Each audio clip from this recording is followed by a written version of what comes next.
کیوں کچھ لوگ ہر وقت غصے میں یا چڑچڑے پن کا شکار رہتے ہیں؟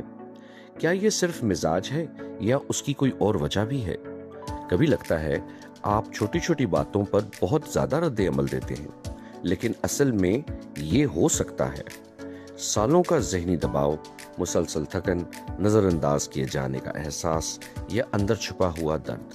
اگر بچپن میں آپ جذبات کو سمجھنے یا بیان کرنے کی جگہ نہ ملی ہو تو انسان یا تو سب کچھ خاموشی سے سہنا سیکھ لیتا ہے یا پھر ایک وقت کے بعد غصے میں پھٹ پڑتا ہے۔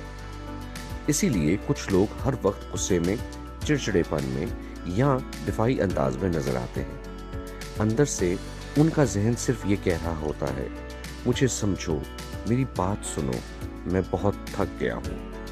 کبھی غصے میں انسان کچھ ایسا کر دیتا ہے جس کے بعد وہ خود کہتا ہے، مجھے خود نہیں سمجھ آیا میں نے ایسا کیوں کیا۔ اکثر یہ اس بات کی علامت ہوتی ہے کہ جذبات بہت عرصے سے دبائے جا رہے تھے۔ لیکن یاد رکھیں، تکلیف کی وجہ سمجھنا ضروری ہے، مگر کسی کو نقصان پہنچانا کبھی درست نہیں ہوتا۔ شفا صرف غصہ کنٹرول کرنے سے نہیں آتی۔